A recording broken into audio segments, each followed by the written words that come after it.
Degree రెండవ semester general Telugu రెండవ unit Sita సాంత్వనం. ఈ పాఠ్యభాగం కవి కంకంటి పాపరాజు.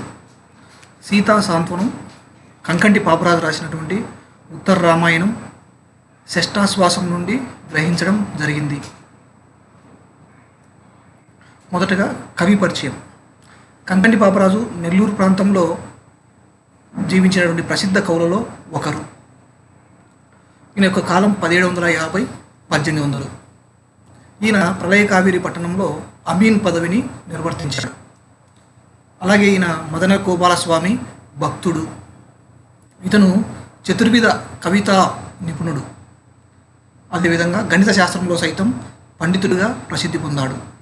ఈయన యొక్క రచనలు ఒకటి ఉత్తర రామాయణం, ఇది కావ్యానికి సంబంధించిన ప్రక్రియ. రెండవది విష్ణు మాయా విలాసం, ఇది యక్షగానానికి సంబంధించిన ప్రక్రియ. ఈ రెండు రచనల్ని ఈయన తన ఇష్టదైవమైన మదన గోపాల స్వామికే అంకితం చేశాడు.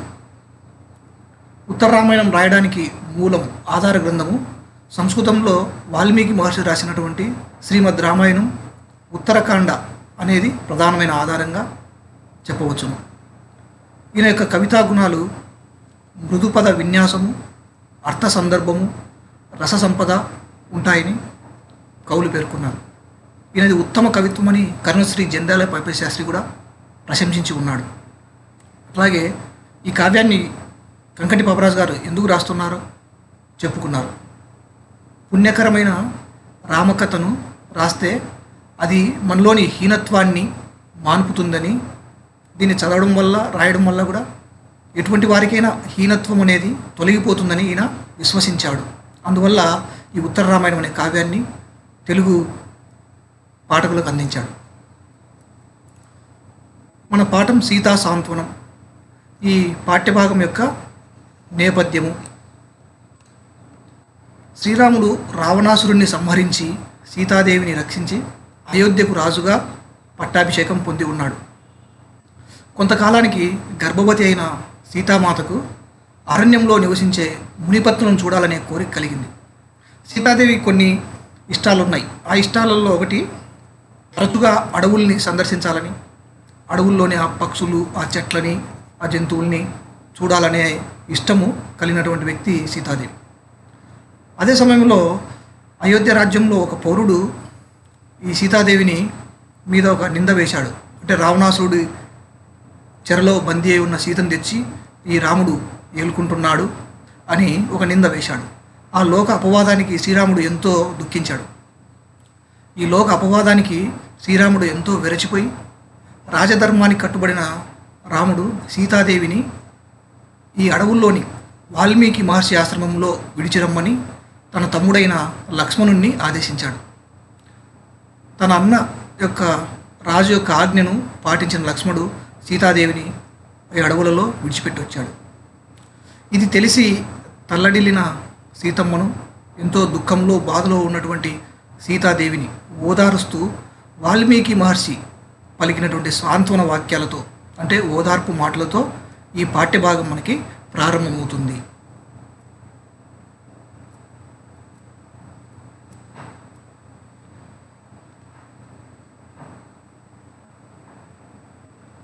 ఇందులో మనకి కంఠస్థ పద్యాలు, ప్రతిపదార్థ పద్యాలు, సంక్షిప్త సమాధాన ప్రశ్నలు, వ్యాసరూప సమాధాన ప్రశ్నలు, ఈ విధంగా 4 రకాలుగా మనకి పరీక్షల్లో వచ్చే అవకాశం ఉంది. మొదటగా కంఠస్థ పద్యాలు. ఇవి 2 ఉన్నాయి ఈ పాఠంలో. ఈ రెండిట్లోంచి పరీక్షలకి తప్పనిసరిగా ఒకటి వస్తుంది ఈ పాఠం నుంచి.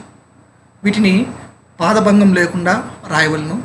4 పాదాలు అంటే 4 లైన్లు క్రమ పద్ధతిలో చక్కగా రాయాలి. 1, ఇది వాల్మీకి మహర్షి సీతాదేవి గురించి విచారించి తన దగ్గరికి వచ్చి తనని తన తండ్రి వలె భావించమని చెప్పే సందర్భంలోంది ఈ పద్యం.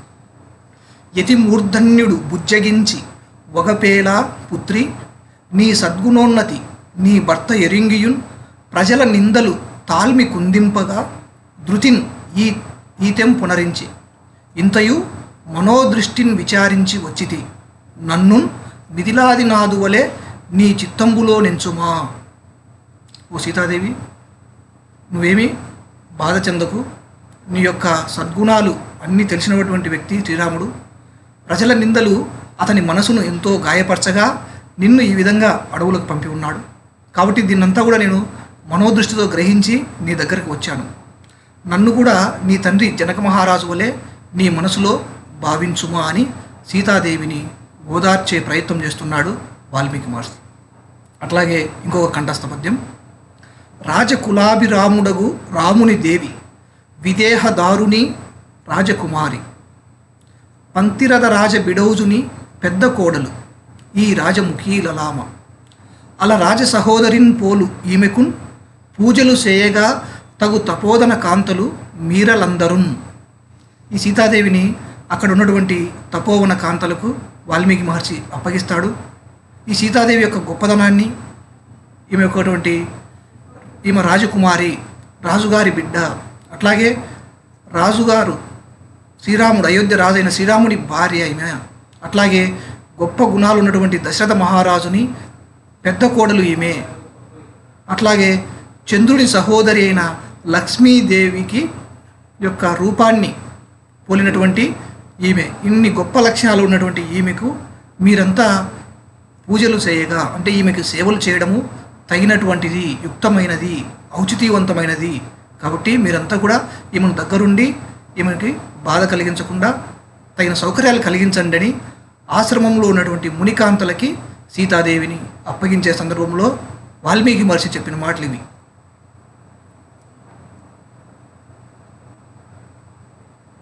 అట్లాగే ప్రతిపదార్థ పద్యాలు 3 ఉన్నాయి. వీటిలోంచి తప్పనిసరిగా మనకి ఒకటి పరీక్షలకు వస్తుంది. అందులో ఒకటి, జనకుడు తండ్రి సద్గుణ విశాలుడు పంతిరతుండు మామ దుర్జన భుజగర్వ వైభవ విరాముడు రాముడు భర్త నీకు నీవు అనుపమ ధర్మ మర్మ నిధివి అజ్ఞత చెందకు నాదున్ నా ఆజ్ఞ చేకుని చెరియింపుము ఏల వెతవు కుందెదువు అర్ఘ్యము కొమ్ము మానిని.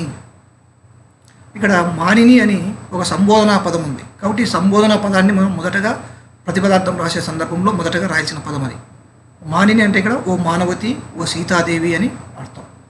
అట్లాగే ఈ సీతాదేవి యొక్క వారి యొక్క కుటుంబాన్ని గురించి, వాళ్ళ గొప్పతనం గురించి చెప్తున్నాడు. జనకుడు తండ్రి, జనక మహారాజు నీకు తండ్రి. అట్లాగే సద్గుణ విశాలుడు, గొప్ప గుణాలు, విశాలమైన మనసు కలిగినటువంటి పంతిరథుండు అంటే దశరథ మహారాజు నీకు మామ.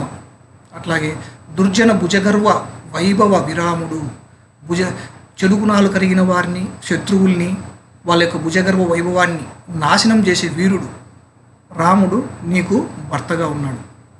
అట్లాగే నీవు అనుపమ ధర్మ మర్మ నిధివి అంటే సాటి లేని ధర్మ రహస్యాలు తెలిసిన దానివి. కాబట్టి అజ్ఞతం చెందకు, అజ్ఞానం పొందకు, నా యొక్క ఆజ్ఞను చేకొని నా మాట విని చెరియింపుము ప్రవర్తించుము ఏలా ఎందుకు వెతన్ దుఃఖంతో కుందేదో బాధపడతావు అర్ఘ్యము కొమ్ము అర్ఘ్యం తీసుకొని ఆ వాల్మీకి మహర్షి తన ఆశ్రమంలోకి తీసుకెళ్ళి ఆమెకి జలాలు ఇచ్చి ఈ జలాలతో నీ ముఖం కడుక్కొని నువ్వు చాలా గొప్పదానివి, తెలివైన దానివి, నీకు సాటి లేని ధర్మ మర్మ రహస్యాలని నీకు తెలుసు, మిగతా ఎవరికి తెలియనటువంటి రహస్యాలన్నీ కూడా నీకు తెలుసు. అట్లాగే నీ తండ్రి జనక మహారాజు, నీ మామ దశరథ మహారాజు, అట్లాగే శత్రువుల్ని నాశనం చేసినటువంటి గొప్ప వీరుడు శ్రీరాముడు నీకు భర్తగా ఉన్నాడు. వీళ్ళంతా ఉన్నారు కాబట్టి నువ్వేమాత్రము బాధ చెందనవసరం లేదు, దుఃఖపడిన అవసరం లేదు. కాబట్టి ఈ జలాలు తీసుకొని పరిశుభ్రము కమ్మని సీతాదేవిని వాల్మీకి మహర్షి ఓదార్చుతున్నాడు. దీని యొక్క తాత్పర్యం కూడా అదే. ఓ మానవతి సీత, నీ తండ్రి జనకుడు విశాలమైన గుణాలు కలిగిన దశరథ మహారాజు నీకు మామ. దుర్జనుల యొక్క భుజగర్భ వైభవాన్ని నాశనం చేసేటువంటి శ్రీరాముడు నీకు భర్తగా ఉన్నాడు. నీవేమో సాటి లేని రహస్యాలు తెలిసినటువంటి గొప్ప నిధివి. అజ్ఞానాన్ని విడిచిపెట్టి నా ఆజ్ఞతో ప్రవర్తించు. కాబట్టి దుఃఖంతో బాధతో ఏమి మాత్రం బాధపడకు. ఇదిగో అర్ఘ్యం తీసుకొని వాల్మీకి పలికాడు. అర్ఘ్యం అంటే జలాలు. తర్వాత 2వ పద్యం. అడవులన్ పెక్కునాల్ ఇడుములంది విభున్ పెడబాసి దైత్తు చేయబడి ఇలన్ ఎవ్వరూ పడని పాట్లకు లోనై ప్రత్యయార్థమై అడరెడు చిచ్చుంజొచ్చి అతి యత్నమునన్ సుఖమింత చెందినన్ కడపట జానకీ సతి కాపురమున్ కడతేరదాయగా. సీతాదేవి యొక్క కష్టాలు, లోకంలో ఎవరు పడని కష్టాలు ఈ పద్యంలో తెలియజేస్తున్నారు. అడవులన్, ఇది సంబోధన వాక్యం, అంటే ఒక పేరు చెప్తున్నాం. అడవులను, అడవుల్లో పెక్కునాళ్ళు ఇడుములంది, అనేక దినాలు కష్టపడి. సీతాదేవి ఎక్కువగా అడవుల్లోనే ఉన్నది, అనేక కష్టాలు పడింది. విభున్ పెడబాసి, విభున్ అంటే భర్తను విడిచిపెట్టి. దైత్యున్ చేతన్ బడి, ఆ రాక్షసుడు రావణాసుని చేతుల్లో చిక్కి. ఇలన్ అంటే ఈ భూమిపై ఎవరూ పడని పాట్లకు, ఎవరూ పడని కష్టాలకు లోనై పడినటువంటి దానివి నువ్వు. అట్లాగే ప్రత్యయార్థమై తన విశుద్ధిని నిరూపించడం కోసం, అంటే తన యొక్క పవిత్రతను సీతాదేవి నిరూపించడం కోసం అడరెడు మండుతున్నటువంటి చిచ్చును అగ్నిలోకి చొచ్చి ప్రవేశించి అతి యత్నమునన్ తీవ్ర ప్రయత్నంతో సుఖమింతన్ చెందినన్, చివరికి ఇంత సుఖం పొందితే అటువంటి జానకీ సతికి, ఆ సీతకు కడపట చివరకు కాపురమున్ సంసారం కడతేరన్ సాగక దాయగాన్, సంసారం సంపూర్ణంగా చివరి వరకు కొనసాగలేదు. అంటే అసంపూర్ణ కాపురం అనుభవించిన వ్యక్తి సీతాదేవి. ఆ విషయాన్ని ఇక్కడ తెలియజేస్తున్నారు. అడవుల్లో అనేక కష్టాలు పడి భర్త నుంచి విడిపోయి రావణుని చేతుల్లో చిక్కి ఈ భూమిపై ఎవరూ పడని కష్టాలు పడి తన ప్రాతివ్రత్యాన్ని నిరూపించడం కోసం అగ్నిలోనికి ప్రవేశించి తీవ్ర యత్నంలో చివరికి ఇంత సుఖం పొందితే ఆ సీతాదేవి కాపురం చివరి వరకు కొనసాగలేకపోయింది కదా అనేటువంటి బాధను వ్యక్తం చేసిన పద్యం ఇది. అందుకే సీత కష్టాలు ఈ లోకంలో ఎవడు పడనివిగా ఒక నానుడిగా, సామెతగా స్థిరపడిపోయినాయి. తర్వాతి పద్యం. శివు కోదండము దృంచే వాలిన్ అడచెన్ చేపట్టె సుగ్రీవునిన్ ప్లవగ శ్రేణులను ఏలెన్ క్షార జలదిన్ బంధించే పౌలస్త్యున్ ఆ హవభూమిని తెగటార్చే ఈ వనితకై అర్కాన్వయ స్వామి అట్టి వధూటిన్ పెడవాసి నిల్వగలండే తాల్మి చిత్తంబునన్. ఇక్కడ రాముడి యొక్క వీరోచిత పోరాటాన్ని, ఆయన చేసినటువంటి గొప్ప కార్యాలు చెప్తున్నాడు. ఈ వనితకై అనేది ఇక్కడ సంబోధనా పదము కాబట్టి దాన్ని ప్రతిపదార్థంలో మొదటి పదంగా రాయాల్సి ఉంటుంది. ఈ వనితకై అంటే ఈ స్త్రీ కోసము, ఈ సీతాదేవి కోసము. అర్కాన్వయ స్వామి అంటే సూర్యవంశానికి చెందినటువంటి ఆ శ్రీరాముడు శివకోదండము, శివధనుస్సును త్రుంచే విరిచాడు. వాలిన్ అడచన్, వాలిని చంపాడు. సుగ్రీవుని చేపట్టే, సుగ్రీవునితో స్నేహం చేశాడు, మైత్రి చేశాడు. ప్లవగ శ్రేణులను ఏలాను, వానరులందరినీ కూడా ఏలాడు. క్షార జలదిని బంధించే, ఈ లవణ సముద్రాన్ని, ఉప్పు సముద్రాన్ని కూడా ఛేదించాడు. పౌలస్త్యును, ఆ రావణాసురుణ్ణి, ఆ హవభూమిని, ఆ యుద్ధ భూమిలో తెగటార్చే సంహరించాడు. అలాంటి వధూటిన్, సీతను పెడబాసి విడిచిపెట్టి తాల్మి శాంతితో కూడిన చిత్తంబునన్ మనస్సుతో నిల్వంగన్ గలండే, గలవాడా.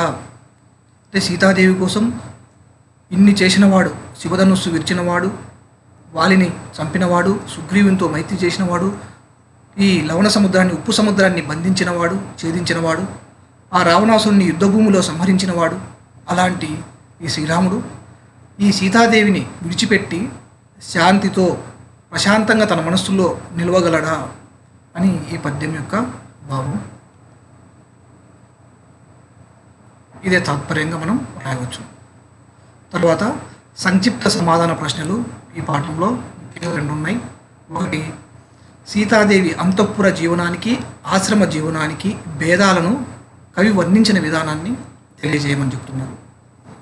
ఈ భేదాల గురించి చక్కగా ఒక సీసపద్యంలో ఈ పాఠ్యాంశంలో ఈ కవి రాయడం జరిగింది. రంగారు బంగారు చెంగావులు ధరించు శృంగారవతి నారచీరలోని భూజనంబులు మెచ్చు భోజనంబులొనర్చు కమలాక్షి కందమూలములు నమలే చంద్రకాంత విశాల చంద్రశాల నుండే జవ్వని ముని పర్ణశాల నుండే మరులతో శ్రీరాము ఉరముపై పవలించు బాలికామని ఒంటి పవ్వలించే శుద్ధాంత కాంతలాచరించు సేవలు మెచ్చని కాంచనాంగి యొగ్గే మునిముగ్ధ కాంతా కృతోపచార విధికి ఎంచన్ విధికి అసాధ్యంబు గలదే అంటూ ఒక సీసపద్యం ఉంటుంది. అంటే ఇందులో సీతాదేవి యొక్క అయోధ్య నగరంలోని ఆ అంతఃపుర జీవనానికి, అలాగే అడవుల్లో వాల్మీకి ఆశ్రమంలో జీవించిన విధానానికి మధ్య భేదాలని కవి స్పష్టంగా చెప్తున్నాడు. మొదటిగా వస్త్రధారణలో మార్పు. సీతాదేవి అయోధ్య నగరంలో ఉన్నప్పుడు పట్టు చీరలు ధరించేది. ఇక్కడికి వస్తే అడవుల్లో నార చీరలు ధరిస్తున్నది. అట్లాగే ఆహారంలో మార్పు. అక్కడ ఈ భూమి మీద ఉన్నటువంటి జనాలు మెచ్చేటువంటి మంచి పంచభక్ష పరమాన్నాలు భుజించేది. ఇక్కడేమో అరణ్యంలో అడవులలో కందమూలాలు కందగడ్డలు తింటూ ఉంది. అట్లాగే నివాసంలో మార్పు. చంద్రకాంత మనులతో కూడినటువంటి గొప్ప చంద్రశాలలో విశాలమైన భవనాలలో నివసించేటువంటి సీతాదేవి ఇక్కడ అడవులలో ఒక చిన్న ముని పర్ణశాలలో జీవిస్తూ ఉన్నది. అట్లాగే ఒంటరితనానికి లోలైంది. అక్కడేమో శ్రీరాముని సన్నిధిలో అతని గుండెల మీద హాయిగా తల ఆనించి నిద్రపోయే సీతాదేవి ఇక్కడ ఒంటరిగా పవలిస్తూ ఉన్నది. అట్లాగే అంతఃపురంలో ఎంతోమంది పరిచారికలు ఉండేవాళ్ళు. వాళ్ళు సేవలు చేస్తూ సీతాదేవికి ఉండేవారు. అటువంటి వాళ్ళ సేవలను కూడా మెచ్చని కాంచనాంగి ఇక్కడ ఈ మునిముగ్ధ కాంతా కృతోపచారాలు, ఆ మునికి సంబంధించిన కాంతలు పెద్దవాళ్ళు వాళ్ళు సేవలు చేస్తుంటే వాళ్ళకి తల ఒగ్గి సీతాదేవి ఆ సేవల్ని అందుకుంటూ ఉంది.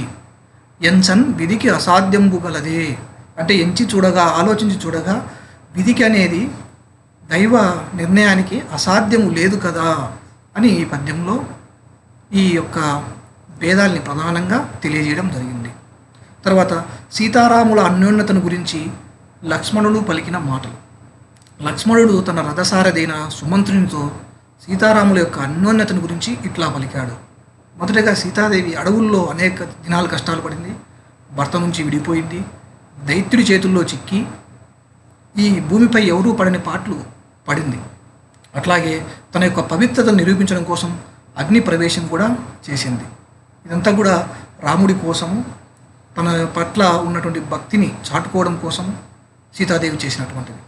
అట్లాగే సీతాదేవి కోసం రాముడు చేసినటువంటి పనుల్లో శివధనుస్సును విరవడం, సుగ్రీవునితో స్నేహం చేయడం, సముద్రాన్ని ఛేదించడం, అటువైపు రావణాసురుణ్ణి ఆ యుద్ధంలో చంపడం, ఇవన్నీ కూడా సీతాదేవి కోసం రాముడు చేసినటువంటి పనులు. అలాంటి సీతాదేవిని విడిచి శ్రీరాముడు ప్రశాంతంగా ఉండగలడా అని లక్ష్మణుడు సుమంత్రునితో అంటున్నాడు. అంటే సీతారాముల యొక్క దాంపత్యం ఎంతో అన్యోన్యంగా ఒకరిని విడిచి ఒకరు ఉండలేరు, ఎంతో బాధ చెందుతూ ఉంటారు. సీతాదేవి మనస్సులో శ్రీరాముడేనే తలుస్తూ ఉంటుంది తన జీవితాంతం. ఇంకొక ఇతర పురుషుల్ని ఏమాత్రం కూడా తలవనటువంటి ఒక గొప్ప ఆదర్శవంతమైన మహిళ సీతాదేవి. తర్వాత వ్యాసరూప సమాధాన ప్రశ్నలు. ఒకటి, వాల్మీకి మహర్షి సీతాదేవిని ఓదార్చిన తీరును వివరించండి. వాల్మీకి మహర్షి సీతాదేవిని ఏ విధంగా ఓదార్చాడు? మొదటగా సీతాదేవిని లక్ష్మణుడు అడవుల్లో విడిచిపెడతాడు. ఇది ఎందుకోసం అంటే లోకంలో ఒక పౌరుడు వేసిన నిందకు, ఒక అపవాదానికి విరచి రాజధర్మానికి కట్టుబడినటువంటి శ్రీరాముడు తన తమ్ముడైన లక్ష్మణుడికి చెప్పి సీతాదేవిని అడవుల్లో వాల్మీకి ఆశ్రమంలో వదిలిపెట్టరమ్మని చెప్పడం జరిగింది. ఆ అడవుల్లో ఆ మునికుమారులు ఆ ఫలాల కోసం పండ్ల కోసం వచ్చినటువంటి వాళ్ళు ఈ ఒంటరిగా ఉన్న సీతాదేవిని చూసి ఈమె చంద్రుని సోదరి అయిన లక్ష్మీదేవికి కలిగినటువంటి రూపురేఖలు కలిగి ఉంది, గొప్ప రాజబిడ్డగా ఉంది అనేసి ఆ మునికుమారులు వాల్మీకి మహర్షికి చెప్పడం, వాల్మీకి మహర్షి తన యొక్క మనోదృష్టితో గ్రహించి సీతాదేవి దగ్గరికి రావడం, తర్వాత తన యొక్క ఓదార్పు మాటలతో సీతాదేవిని అక్కడి నుంచి తన ఆశ్రమానికి తీసుకెళ్లడం జరుగుతుంది. అమ్మ ఊరక వగవక లెమ్మ ఈ వనము నీకు లీలా వనమవు రమ్మ ఇవే జలములు చేకొమ్మ నీ ముఖము కడిగు కొమ్మ అనుచునని వాల్మీకి మహర్షి చెప్తాడు. అంటే ఆ జలములు తీసుకొని ఆమె యొక్క ప్రయాణంలో బడలికతో ఉంటుంది. ఆ జలాలతో తన ముఖం కొడుకుని శుభ్రపడి ఈ వనం అంటే ఈ ఆశ్రమం అనేది నీకు ఒక క్రీడా వనంలాగా ఉంటుంది, అట్లాగే ఇక్కడ ఉన్నటువంటి వాళ్ళంతా కూడా నీకు సేవలు చేస్తూ ఉంటారు, నువ్వేమాత్రము బాధపడవద్దు, దుఃఖపడవద్దు, ఈ ఇల్లు ఈ ఆశ్రమం అనేది నీదే అనుకో, ఇక్కడ ఎటువంటి భేదాలు వద్దు, ఎటువంటి అరమరికలు అక్కర్లేదు, ఈ ఆశ్రమం నీ సొంత ఇల్లులాగా భావించు, ఇక్కడ ఉన్నటువంటి మనుషులంతా కూడా నీ వాళ్ళగానే భావించు. అట్లాగే నన్ను కూడా నీ తండ్రి జనక మహారాజు వలె నీ మనసులో భావించు అని ఎటువంటి భేదాలు అరమరికలు పెట్టుకోకుండా నువ్వు ఇక్కడ హాయిగా జీవించు, దుఃఖం నుండి బాధ నుండి విశ్రాంతి చెందమని సీతాదేవిని ఓదార్స్తూ వస్తాడు. అట్లాగే సీత యొక్క గొప్పతనాన్ని వాల్మీకి మరిచి చెప్తాడు. నీవు ఎంతో తెలివైన దానివి, నీకు ఎన్నో ధర్మరహస్యాలు తెలిసిన దానివి, కాబట్టి తెలివి కలిగిన వాళ్ళు ఈ విధంగా వెరవడము, బాధపడము, దుఃఖపడడం అనేది చేయదగిన పని కాదు అంటూ సీతలో గొప్పదనాన్ని చెప్తూ తన బాధను రూపుమాపేటందుకు, తన బాధను వదిలించుకునేటందుకు సీతాదేవి యొక్క గొప్పతనాన్ని కూడా ప్రశంసించి తెలియజేస్తాడు. ఈ విధంగా వాల్మీకి మహర్షి సీత యొక్క గొప్పతనాన్ని, సీత యొక్క బంధు పరివారాన్ని, ఆమె యొక్క రాజ కుటుంబీకుల్ని అందరినీ కూడా ప్రస్తావిస్తూ నీ వాళ్ళంతా గొప్పవాళ్ళు, నీ కుటుంబం కూడా చాలా గొప్పది, నీవు కూడా గొప్ప ధర్మశాస్త్రాలు తెలిసినవనివి, గొప్ప ఆదర్శవంతమైన మహిళవు నీవు అంటూ తన గొప్పతనాన్ని చెప్పి ఈ విధంగా ఓదార్చే ప్రయత్నం చేశాడు. తర్వాత సీతాదేవి ఎదుర్కొన్న క్లిష్ట పరిస్థితులను వివరించండి. సీతాదేవి ఎన్నో కష్టాలు పడింది, లోకంలో ఎవరూ పడని పాటలు పడింది. అవన్నింటిని గురించి కూడా మనం రాయడం జరుగుతుంది. ఒకటి, లోకాపవాదం. మొదటగా సీతాదేవి లోక అపవాదానికి గురి కావడం జరిగింది. తర్వాత రాముని ఎడబాటు, దానివల్ల రాముని నుంచి దూరమై ఎడబాటుకు గురైంది. అంటే ఎంతో బాధతో, దుఃఖంతో తన సొంత భర్త అయిన రాముని విడిచి ఒంటరిగా ఉన్నాననే బాధను నిరంతరం అనుభవించింది. అట్లాగే అడవుల పాలు, దీంతో అడవుల పాలు కావాల్సి వచ్చింది. అయోధ్య నగరంలో అంతఃపురంలో జీవించాల్సిన సీతాదేవి అడవుల్లో నివసించాల్సి వచ్చింది. తర్వాత ఒంటరితనం, తన తల్లిదండ్రుల నుంచి, తన భార్య నుంచి, తన అత్తమామల నుంచి, తన కుటుంబం నుంచి దూరమై ఒంటరిగా జీవించాల్సిన పరిస్థితికి లోనైంది. అట్లాగే వస్త్రధారణలో మార్పు, పట్టు వస్త్రాలు, బంగారు చీరలు ధరించేటువంటి సీతాదేవి నార చీరలు ధరిస్తూ వస్తున్నది. అట్లాగే ఆహారంలో మార్పు, మంచిగా రుచికరమైన భోజనాలు, సిద్ధసోపేతమైన భోజనాలు ఆరగించే సీతాదేవి ఆ అరణ్యంలో, అడవుల్లో కందగడ్డలు తింటూ వస్తున్నది. అట్లాగే నివాసంలో మార్పు, గొప్ప రాజభవనంలో జీవించిన రాజకుమారి ఈ చంద్రముఖి లలామ మామూలు ఒక ముని పర్ణశాలలో కటిక నేల మీద నిద్రించాల్సి వస్తుంది. అదే శయ్య పాన్పు కష్టాలు, కటిక నేల మీదను అటువంటి చోట నివసించాల్సిన పరిస్థితి. అట్లాగే పరిచారికలు లేకపోవడం, తన అంతఃపురంలో సొంత పరిచారికలు ఉండేవాళ్ళు, అటువంటిది ఈ ముని పర్ణశాలలో వృద్ధులైన మునికాంతలు ఉండేవాళ్ళు, వాళ్ళ సేవలకే తల ఒగ్గాల్సిన పరిస్థితి సీతాదేవికి సంభవించింది. అట్లాగే రావణుడి చెర, ఈ అడవుల్లో ఆ రావణాసురుడి చేతుల్లో చిక్కి కూడా ఎన్నో బాధలకు గురై ఉన్నది. అట్లాగే నిరంతర వేదన, అడవుల్లో నిరంతరము ఎంతో బాధకు, దుఃఖానికి, ఒంటరితనానికి, వేదనకు గురై నిరంతరం దుఃఖించేది సీతాదేవి. అట్లాగే తన పవిత్రతను నిరూపించుకోవడం కోసం అగ్ని ప్రవేశాన్ని కూడా చేసినటువంటి గొప్ప ధైర్యవంతురాలు సీతాదేవి.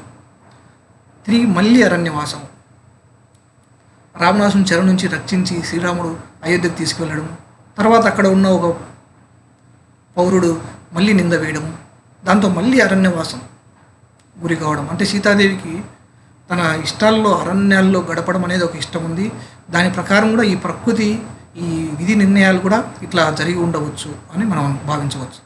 అట్లాగే అసంపూర్ణ కాపురం, ఈ విధంగా సీతాదేవి ఎక్కువ కాలం అట్లా అడవుల్లో జీవించడం, మళ్ళీ పట్టణానికి రావడం, మళ్ళీ ఇక్కడ లోక అపవాదాలకు గురి కావడం, తిరిగి మళ్ళీ అడవులకు వెళ్ళడం, ఈ విధంగా అగ్ని ప్రవేశం చేయడము, ఇట్లా లోకంలో ఎవరూ పడరాని పాటలకు గురై తన సంసారాన్ని, కాపురాన్ని ఒక అసంపూర్ణంగా ముగించినటువంటి ఒక భారతీయ మహిళ సీతాదేవి. ఇవి మనకి ఈ పాఠ్యాంశంలో ఉన్నటువంటి అంశాలు. ధన్యవాదాలు.